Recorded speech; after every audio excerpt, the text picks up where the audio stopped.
Продолжуваме со проучувањето на Евангелието според Јован и влегуваме во еден нов дел, вториот дел од книгата на славата, која се раководи според едно мото. Или ако можеме некако да ставиме мото на тој дел, тоа е било слугувањето. Јас служам, јас слугувам. Предпоставам, знаете што е мото, или девиза, или германците, како што велат, лозунг или лозунген. Тоа е апакнашки слоган.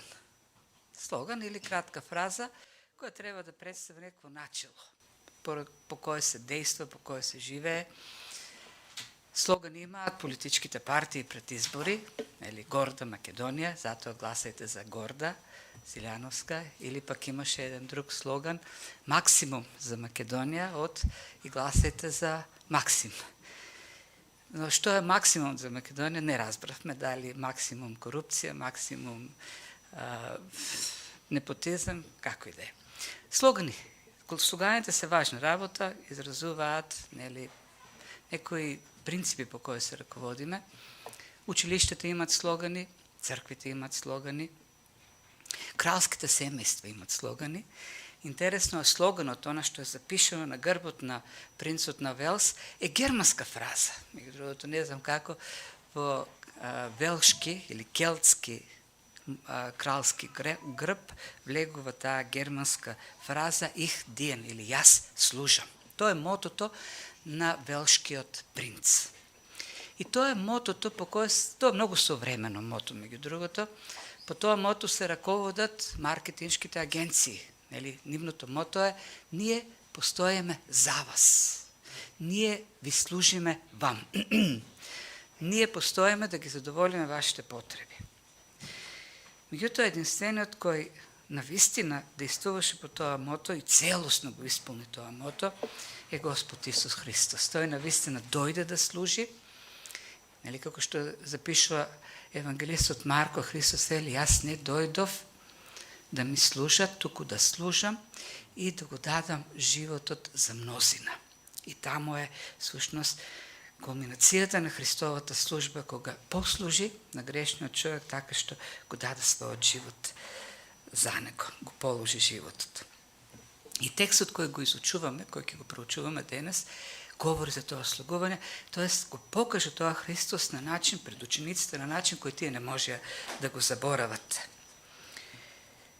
Слично на она што го кажа Христос, апостол Павле што го запише во Филипјаните 2 глава, иако беше според Божјото обличе, не држеше на тоа, туку се соблече таа слава и седе и се облече буквално во облеката на слуга.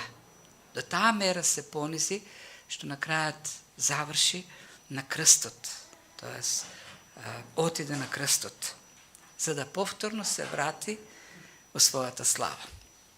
И нешто слично направи со учениците. Стана таа пасхална вечер, стана од тоа почесно место на кој седеше како Господ и учител, ја симна со облеката, учителската облека, и облече облека на слуга и им ги изми нозете. И со овој настан започнува тој втор дел од книгата од вториот дел на Евангелието според Јован, со пример што им го даде на учениците. И бидејќи ова Евангелие е специфично, јас неколку пати тоа го истакнувам, духовно Евангелието, сите се духовно, тоа е посебно духовно, во овој настан се вклучени многу останати духовни пораки, кои би сакал да ги разгледаме, да ги видиме, а за тоа ќе ни помога, ќе извлечеме, ќе ни помогне разбирањето на многу нешта, на многу контексти, околу кои што кружат околу тој текст. Како што реков, Евангелието според Јован е посебно духовно.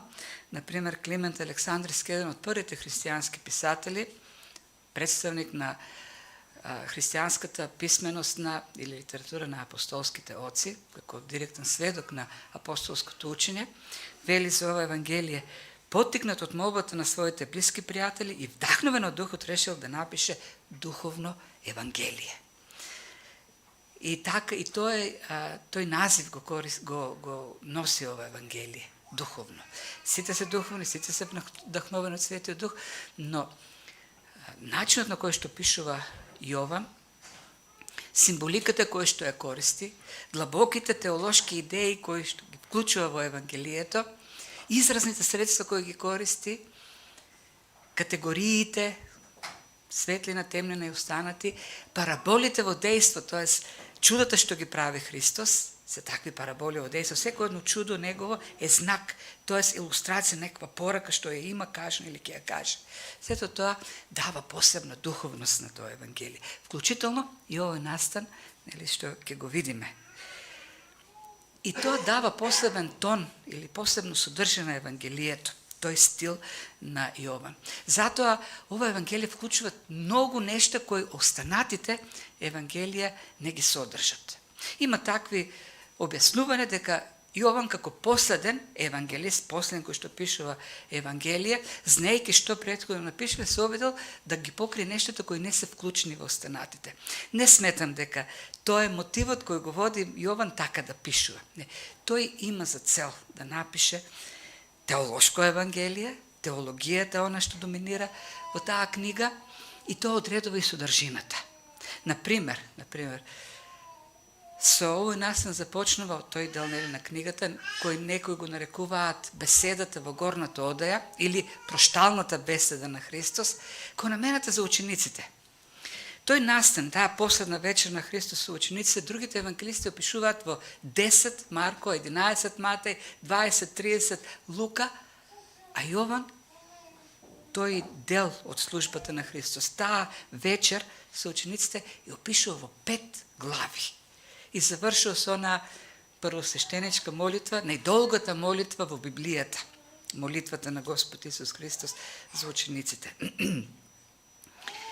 И тоа е природно за Јован, или за неговата идеја во книгата, да ја пренесе таа порака кон учениците, уникатен е, тој нели во тој поглед.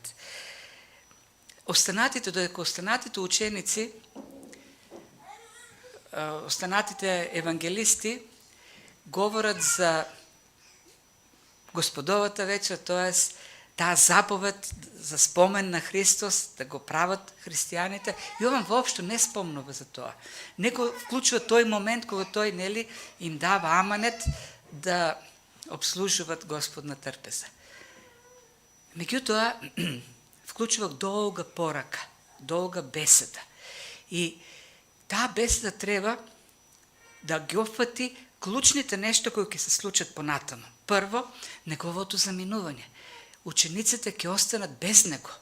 И од друга страна пак им дава упатства како да живеат. Тоест, бидејќи оваа порака е наменета за учениците, оние кои веќе поверувале, Христос им дава поука која сега суштината на нивниот христијански живот. И клучното или основното во сето тоа е службата или слугувањето. И затоа тој дел од Евангелието започнува со пример, Христов пример. Тој им ги изми нозете на учениците. Им кажа што треба тие да прават како христијани. И треба да дават плод. Тоа се темите кои се вртат во овие следни 5 глави. Да служат, да дадат изобилен плод. Но второто нешто кое е многу важно, тие ќе останат без Христос. Тој ќе се замине. И така почнува нели 13-та глава. Знаејќи дека тој ќе биде предан, ќе се замене, ќе се врати и така натаму, им ги кажува сите тие работи. И затоа тука е вклучено големото ветување кое го нема во другите евангелија, ветувањето за Светиот Дух. Христос им вели: нема да останете сами. Нема да останете сираци. Напротив, ќе ви го дадам утешителот, Светиот Дух, кој и така вие ќе ми имате покрај себе постојано. Вие, учениците, и тие што ќе дојдат после вас, нема да бидат во некаква полоша позиција од апостолите во времето на Христос. Напротив, дури Христос им вели: Подобро е, добро е јас да се заменам, зашто ако не се заменам, нема да дојде духот. Позицијата која што ќе имат учениците после Христовото вознесение и дури поголема близина со Христос. Христос веќе не е со нив, туку е во нив. Христос во нас, преку Светиот Дух.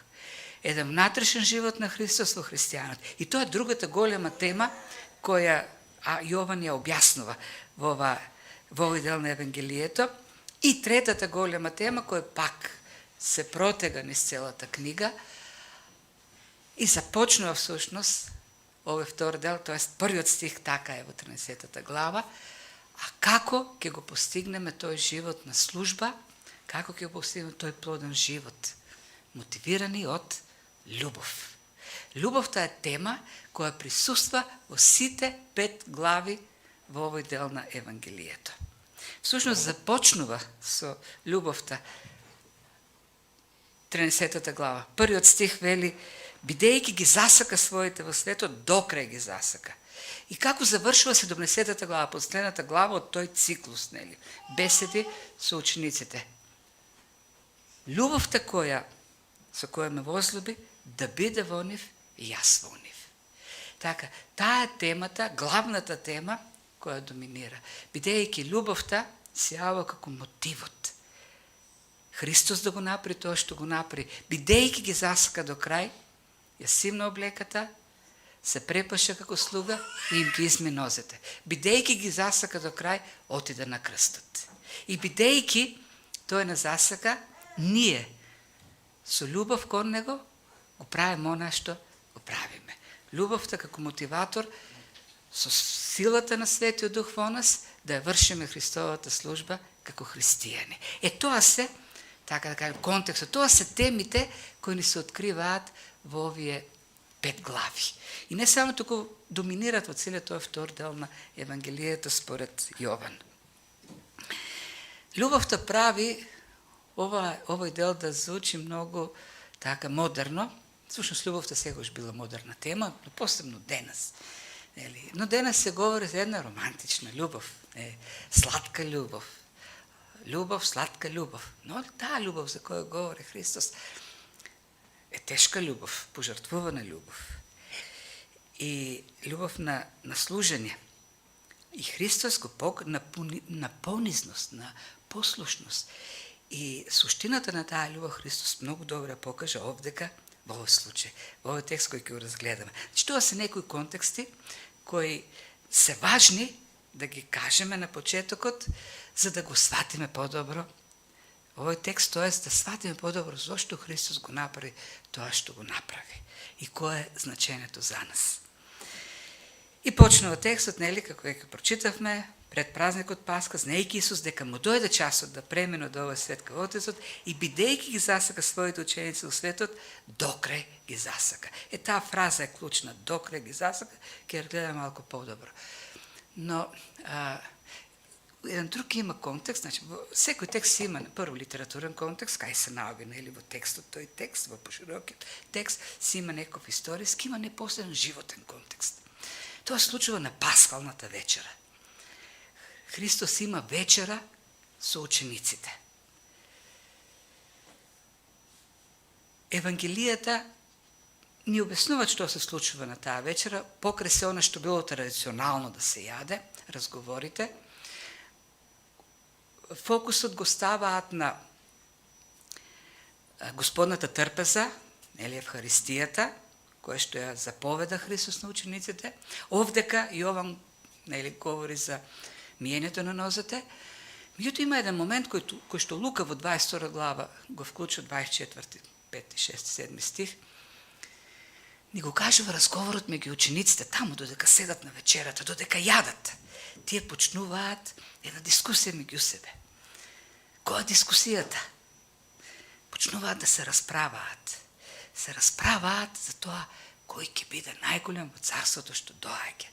Христос ќе стана цар на Јудеја, ќе завладеат со целиот свет и сега кој ќе биде во тоа царство поголем. Кој ќе биде од левата, кој ќе биде од десната страна, кој каква позиција ќе добие во тоа царство. И обично во такви дискусии има многу суета, има многу искри во докажувањето кој е поголем. Како кога така почнемо да спориме за доктрини, кој е поправ, нешто слично таму се случува, кој е најголем. И додека седат така, во еден таков амбиент, тоа се случувало на Господната црква. За Лука ни го објаснува дека за тоа спорат, кој е најголем. И додека тие седат така намуртени, полни со суета, Христос станува. И пишува, и ги засака до крај, ги погледна така, како,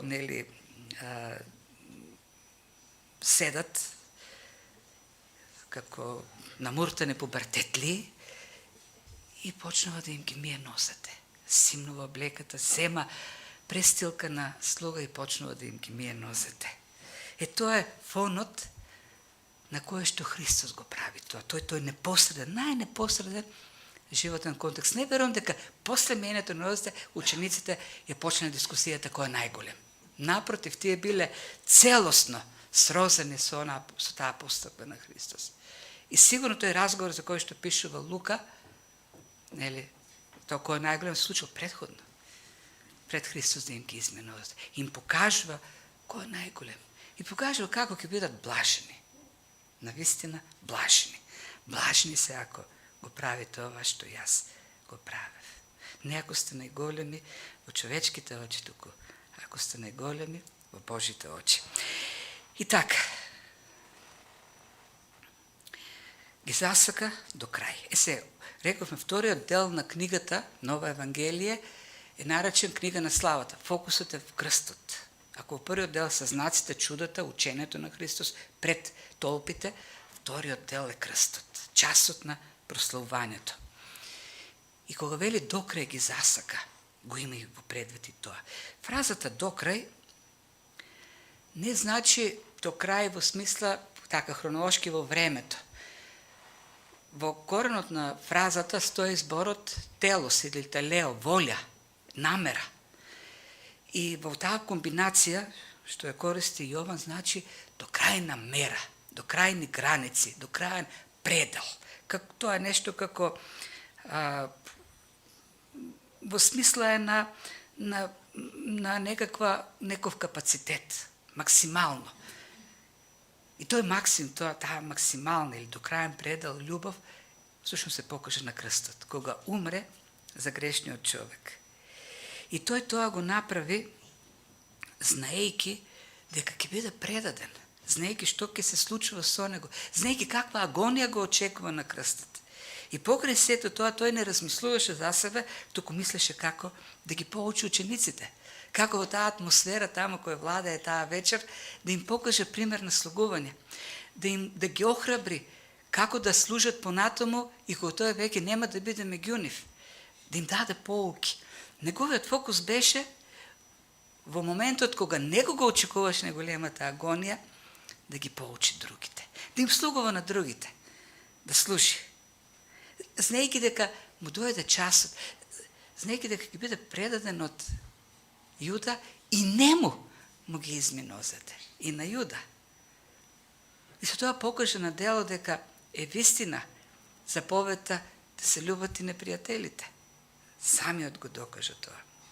И на крајот на краиштата, знаејќи дека му доаѓа времето да се врати од Отецот и ќе се врати од славата и во славата ќе оди, дека се мокне од Бог, како семокен Бог, со тоа знаење, и облече таа облека на слуга, ја зеде крпата, го наполни легенот, им ги изми нозите на учениците.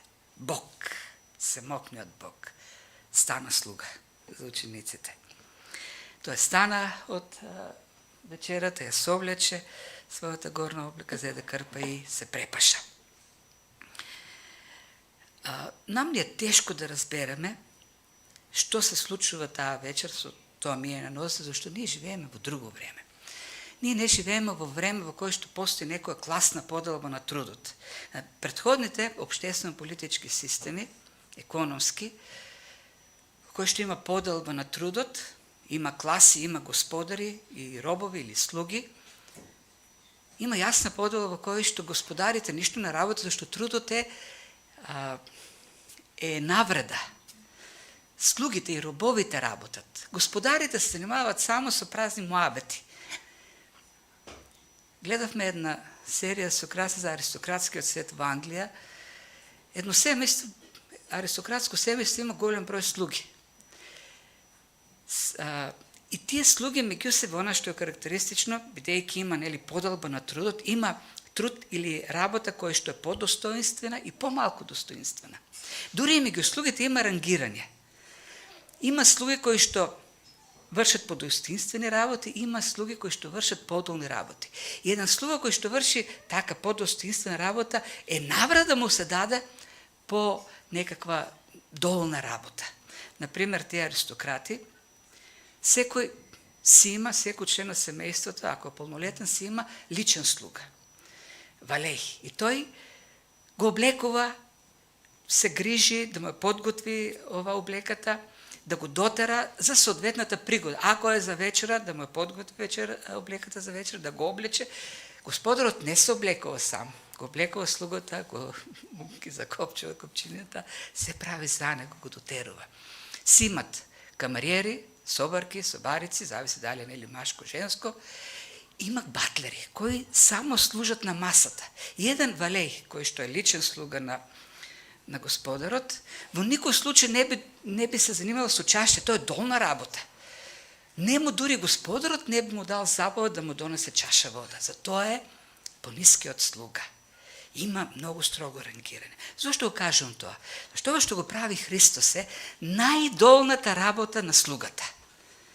Дури во практиката во еврејското општество било забрането евреин слуга на евреин слуга со еврејско потекло, да му биде давана таква задача. Може паган слуга да ја врши таа работа, но не и евреин слуга. Ова го кажувам за да сватиме што прави Христос, тоа каков впечаток остава на учениците сето тоа, зашто пред нивниот Господар и како што вели Христос Господ, тоест Бог и учител, равин, ја зима најдолната работа на слуга за да им служи на учениците. И учениците се буквално шокирани. Останале без зборови кога Христос го прави тоа. Првиот кој што усмело да каже нешто е Петар, зашто другите едноставно остануваат забезекнати, не знам како да кажам, не знаат како да се однесуваат од таа ситуација во која што спорот кој е најголем, наеднаш остануваат без зборови. Христос почнува да им ги мие носата како најдолен слуга. И тоа кој оној што доаѓа од Отецот и се враќа кај Отецот. Ние денеска во некои цркви, во некои цркви има пракса на миење на носа. Меѓутоа се загубил тој момент кој што Христос го прави, го доловува пред учениците, зашто тоа станало ритуал во црквата. Доаѓа време на Господна црква се ги мијат нозете. При тоа го нема тој момент на слугување како што е овдека со учениците, Христос и учениците. Исполнете со чувство на собствена важност, во еден момент доаѓа најголемиот од сите и почна да им слугува. И ова е една жива парабола за она што се случило понатаму. Она што Павле го пише во Филипијаните 2 глава. Тој кој што го напушти престолот да дојде и се облече во облека на слуга, го направи таму буквално пред учениците. Действијата кои Јован ги опишува во Евангелието, кој Христос ги прави и во чудата и на многу други места, и овде ќе видиме сомиењето, представува теолошки вистини. Подоцна ќе им каже, сите сте чисти, меѓутоа само нозете. И при тоа пак вклучува доктрина во тоа нешто. Му вели на Петар, ти си чист, но само нозете треба да се измијат. Во една таква, во смијањето на нозете пак вклучува некаква доктрина, која подоцна учениците ќе ја разберат, но во моментот не ја разбираат. И овде као целиот тој настан пак има една символика. Христос, кој Синот Божи, кој ја соблече божествената слава и облече вакво облика на слуга, го направи тоа пред учениците, кога го напушти тоа место, главно место на трпезата, на пасхалната трпеза, и облече престилка на слуга. Со тоа го покажи оно што на крстот ќе се случи. Остана тој гол пред учениците, само со престилка на слуга. И кога заврши тоа што требаше да го изврши на крстот, пак се врати во славата. И кога ги изми нозете, пак се врати на тоа место. И како пророк им покажа што ќе се случи. И овдека, и така почнува, нели, таа глава, знаејки, како пророците, знаејки, и мајки, нели, во предвид Божјата воля за понатаму, на крајот ги праша, а знаете ли зошто го направив тоа? Ова типична една пророчка фраза, типично пророчко прашање. Во Стариот Завет Бог им кажуваше на пророците да прават некои дејства кои содржа символика. Например, Езекил во 12-та мислам глава беше, излезе натоварен со товари, доди како прогонет човек. И кога заврши со тоа, Бог му рече, те прашаа ли луѓето што правиш? Мојот народ се интересираше ли? Потоа обясни, тоа е слика на прогонството на евреите во Вавилон. Потоа му е зема жена, умреш супругата. И Бог му рече, нема сега да поминеш низ период на жалење, како што е вообичаен за еврејскиот народ. Нема да жалиш, за да те прашат луѓето зашто не жалиш. И луѓето го прашаа. И тој му обясни. Тоа е слика за оно што ќе се случи во Јудеја, во Ерусалим. Храмот ќе го разруши. Вие ќе бидете толку вџашени што нема да можете да тагувате. Во таков ужас ќе испаднете. Тоа што ќе се случи. И овде Христос го прави истото. Ја положи, вели, својата облека. Овој збор положи или титеми, Јован го користи во оваа Евангелие и во сите други случаи како користи тој збор мисли на смрт. Например, во 10-та глава вели дека добриот овчар својот живот го положува. Исто тој збор овде катитеми. Го положува својот живот. А во исто ова глава понатаму уште два пати овој збор ќе го сретнеме во 13-та глава, кога Петар ќе му каже: Господи, и сите да те предадат, јас нема. Јас и својот живот ќе го положам за тебе. И Христос ќе му одговори, повторно вклучувајќи тој збор, ти ќе го положиш својот живот за мене. Така, контекстот на користењето на тој збор е смрт. Зашто Христос сликовито овдека го покажа своето слугување на крстот кога дојде не за да му служат, но да им служи и да го даде животот свој слугувајки за мнозина.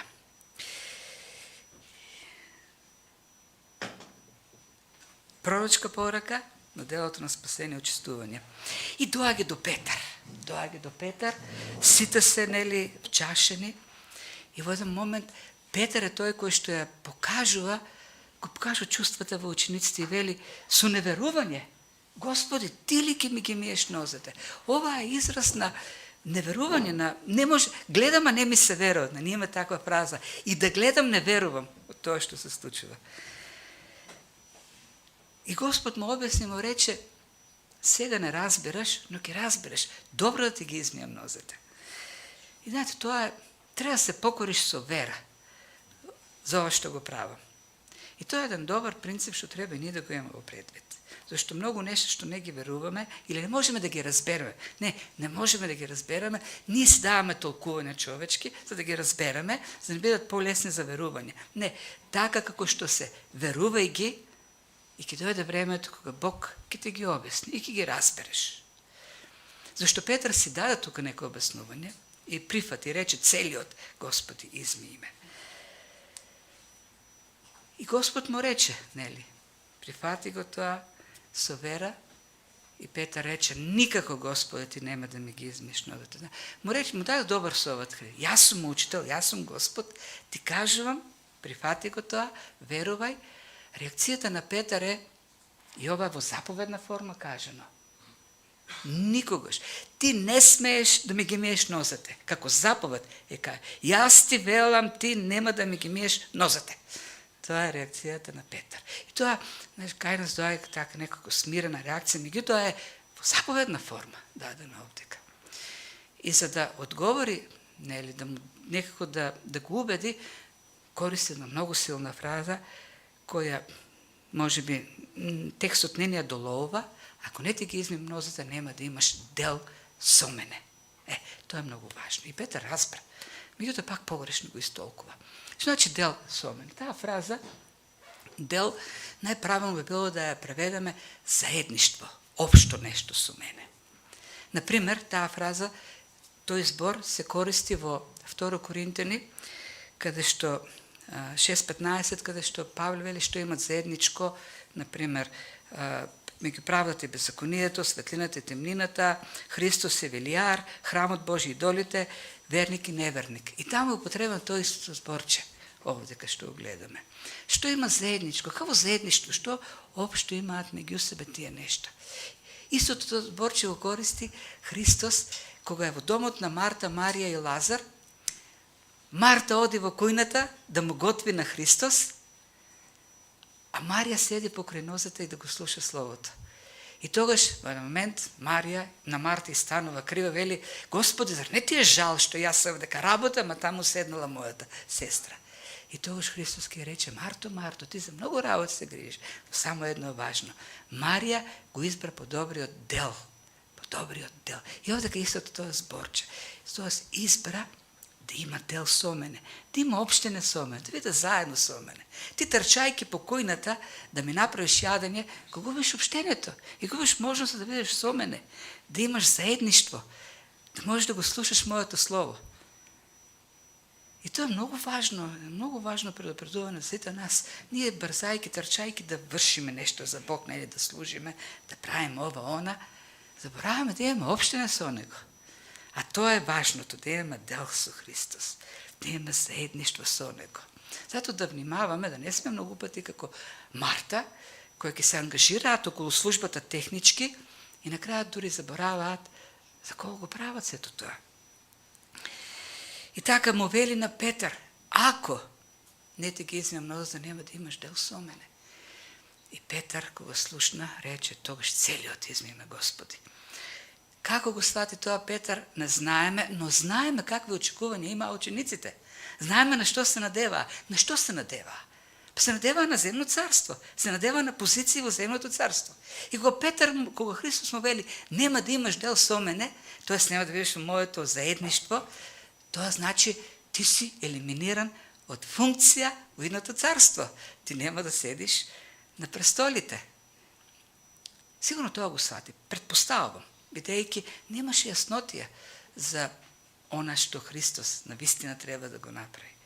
И во тој надпревар меѓу учениците тој рече: тогаш, за да имам најмногу дел со тебе, еве целиот изми ме. Тогаш ќе бидам веќе министер, сигурно, првиот во царството. И Христос му рече: нема потреба. Нема потреба. Зашто? И гледате овде пак една доктрина. Сите се согласни што сака да каже Христос. Вие сте спасени, вие сте измиени, вие сте оправдани. Еднаш тоа се прави.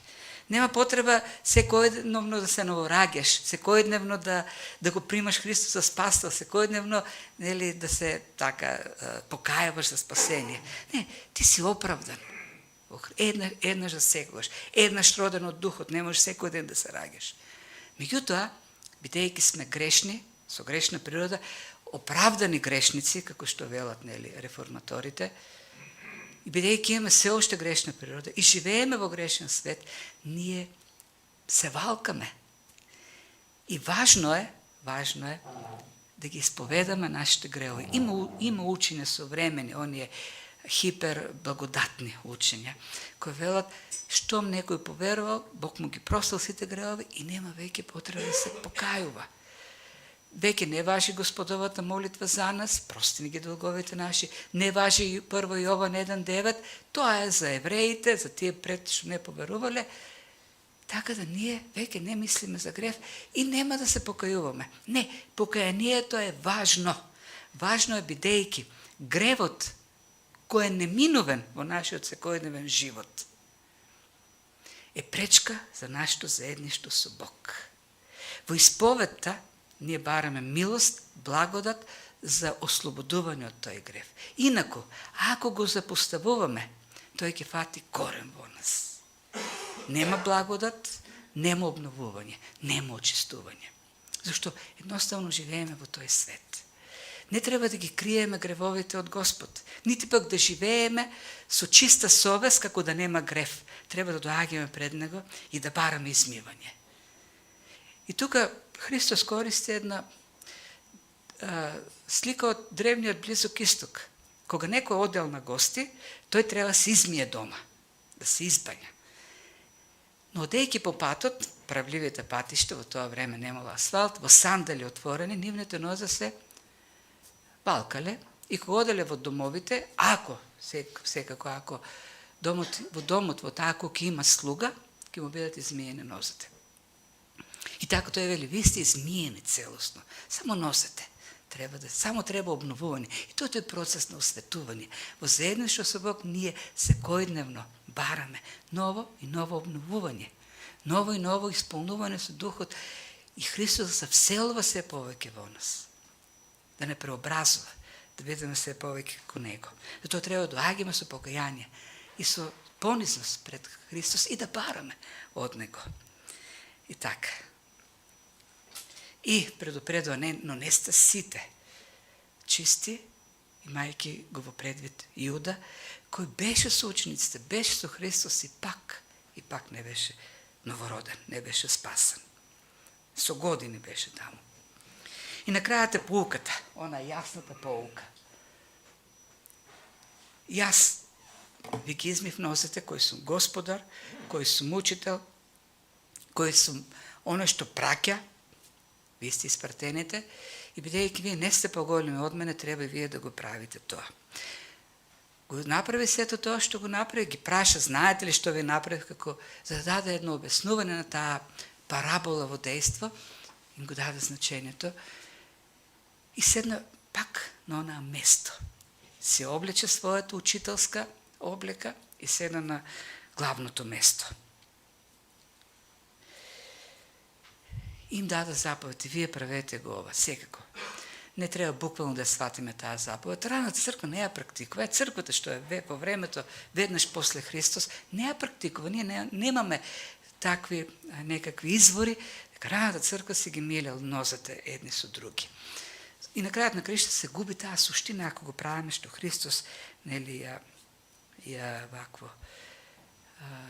покажа. Важното е оно што стои за таа заповед. Тоа е понизноста. Вистинската служба започнува со она со кој што започнува оваа 13 глава. Ги засака. Единствениот мотив за нашата служба, минатиот четврток говоревме за мотивите и службата, е љубовта кон Бог. Тоа е. Ако го нема тој мотив, се друго е легализм во нашиот живот. И проповедта, и евангелизацијата, и славењето, и што и да е. Еден обичен легализам. Едно човечко дејство кој е испразнато од вистинската суштина. Служењето, основата на служењето е љубовта кон другиот. А љубовта не смирува. Во љубовта нема возгордевање. Љубовта го поставува другиот за поголем од себе си, како што Христос го направи тоа пред учениците. Тој се покажа подолен од сите, за тоа што им ги изми нозете, бидејќи ги засака до крај. Тој сака да служиме на другите од љубов кон Него кој води до послушност. И тоа е спротивно на човечката природа. Тоа е спротивно на начинот на кој што суштества светот. Во светот си среќен, во светот си голем ако ги покориш другите. Во светот си голем ако ги претвориш во твои слуги. Во светот си голем ако добиеш пофалба од луѓето. И знаете, денес си размислав да правев ова проповед за интернетот, за Фейсбук, останатите социјални мрежи. Толку сме искушени од тој Фейсбук и од другите платформи, што на крајот, гледајќи со каква помпа, пиар, ги представат своите служби во јавноста христијани, природно се јава прашањето, зошто е службата? Кој е мотивот за службата? Љубовта кон Бог, да се прослави Божјото име, Или да ме видат сите на Фейсбук и да ми стават лајкови. Зашто многу служби, кои ги познавам, всушност на крајот се претвориле во пиар стратегија за одредени личности. Наистина, кој е мотивот да му служиме на Господ? За да им служиме на луѓето? Зашто љубовта кон Господ, служењето на Господ е служба на другите. Ние му служиме на Господ така што им служиме на другите, како што Христос им служеше на другите. Љубовта кон Христос ќе не смири и ќе не доведе до таа состојба да им служиме на другите. И завршено на крајот, тоа е блаженството. Ако го правите тоа, ќе бидете блажени. Зборот блажени макар и означува ти биде убаво, пријатно, радосно се чувствуваш, исполнет. Пак ќе кажам, светот не размислува за во светот ќе бидеш исполнет, ќе се чувства добро ако ги покориш другите. Ако си господар на другите. Ако си поголем од другите, тогаш си блажен, тогаш си исполнет. Но знаете зошто е тоа така? И Христос два пати рекол, вистина ви велам, да потврди таа, ќе бидете блажени ако слугувате на другите, ако им ги миете нозите на другите. Зашто Христос во нас, Духот, го раѓа тој плод на блаженство, кога ги исполнуваме неговите заповеди, кога животот го темелиме на правилните, вистинските нешта, на вистината. Светот живее со своите вредности, своите принципи на лажни основи. Како Птоломеовиот свет до Коперник. Кој е Птоломеовиот свет? Земјоцентричен.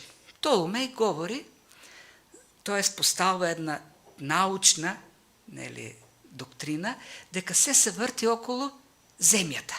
Сонцето, планетите, звездите, се врти. Така ли, Борен ќе ме коригира може, или не е точно? Точно, добро. Така. Знаете што е проблем со тоа учење? Тоа е отврла вистината. Во која смисла? Се гради таков земјоцентричен систем, во која секоја потоа научна вистина треба да биде усогласен со тој земјоцентричен систем. И во средниот век, кога веќе напредува на техниката, науката, и научниците почнуваат да откриваат пронајдоци кои ќе го напредат и науката и човештвото, официјалната во тоа време наука ги отврла тие изуми и велат, тие се ереси. Не ги дозволуваме, зашто науката, официјалната наука што ние имаме, не ги потврдува. И тоа доведува до таа темна средновековна Европа, која не дозволува напредок, бидејќи се држи до една доктрина, дека се врти околу земјата. Со Коперник, се менуваат работите, и тоа отвара врати човештвото да напредне, зашто отвара врата за вистината, за вистинските научни откритија. Најопасната доктрина која постои во светот е егоцентричната. Нема по-тажни луѓе, по-очени луѓе од егоцентричните. Тие луѓе се обидуваат со сите сили да ги надерат сите да се вртат околу нив. Тие да бидат орбитата околу која се врти се. И тие се најразочараните луѓе. Зашто не успеваат во тоа? Зашто дури да успеат, во еден момент пак ќе го загубат тоа. Дури да успеат да го добијат тоа што го барат, на крајот на животот пак ќе останат разочарани. Единственото блаженство доаѓа кога ќе разбереме дека се врти околу Христос и околу Бог. И дека човекот вистинското блаженство ќе го постигне доколку му служи на Христос. А служи на Христос така што им ги мие нозете на другите, им служи на другите. Мек Чейн има кажна убава мисла, не ги благословили, не ги прави блажен Бог толку големите таленти, оние што имат многу дарби и работат, колку оние што имат голема сличност со Исус. Тие се блажените. Христос е најблажениот. Колку сме повеќе како Христос, толку сме поблажени. И колку сме повеќе како Христос, толку повеќе слугуваме како Него. И тоа ќе не прави да бидеме блажени. Кој е моето мото? кој е твоето мото. Да се вратиме на мотото. Политичарите имат многу големи мото, многу така, помпезни. Но само мото, само зборови. Нашето мото треба да биде како Христовото. Јас слушам. Тоа е добро мото. Но, зошто, како, кому? И тоа се прашањата кои што и овдека ги наметнува Христос. Учениците мислеа дека ќе бидат блажени, ако бидат голени во тоа царство, земно што го очекуваа. И Христос им рече, не, ќе бидете блажени, ако си ги миете носете. И пак е кај, да подсетим, тоа го кажува во атмосфера жештена, кога тие се караа, кој ќе биде кој е најдостоен од сите нив. Исус им рече, најдостоен оној кој што ќе ги мие носете на останатите. Како гледаме на христијанството? Како го живееме христијанството? Што ни е важно во христијанството? Од тоа ќе зависи дали сме блажени. Јас служам. Служам ли на вистина? Дали ние рангираме како во тие класни општества трудови, подостоен труд, помалку достоен труд. Труд кој што така е повеќе е вреден и труд кој што се презира. Во Христовите очи нема таква работа. Се оно што се прави од љубов кон Христос, разбирајќи неговата благодат, го прославува неговото име. Нека Господ ни помага во тоа и ние така да живееме и да служиме. Епа добро, тоа е. Се молиме. Татко Небесен, ти благодариме за овие полуки што не ги даваш. Тешки се, навистина се тешки. Тешки се за нашата грешна природа, тешки се за прифаќање од грешниот човек во нас. Тешки се поради законот за гревот кој действа во нашите телесни органи, но се пријатни и сладки се како мед за нашиот нов човек.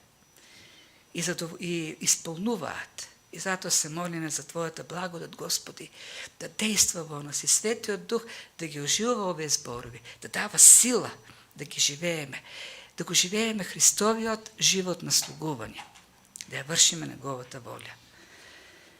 Се молиме, Господи, преобразувај нас се повеќе преку Духот во нас. И Ти преку Твојот Дух, преку Светиот Дух, да се вселуваш, да се господаруваш се повеќе, да ги покоруваш нашите телесни органи на смртта, да го смируваш, да го скротуваш законот на гревот, да плодот на Светиот Дух се изјава повеќе и повеќе и да бидеме блажени, да се насладуваме на обштението со Тебе.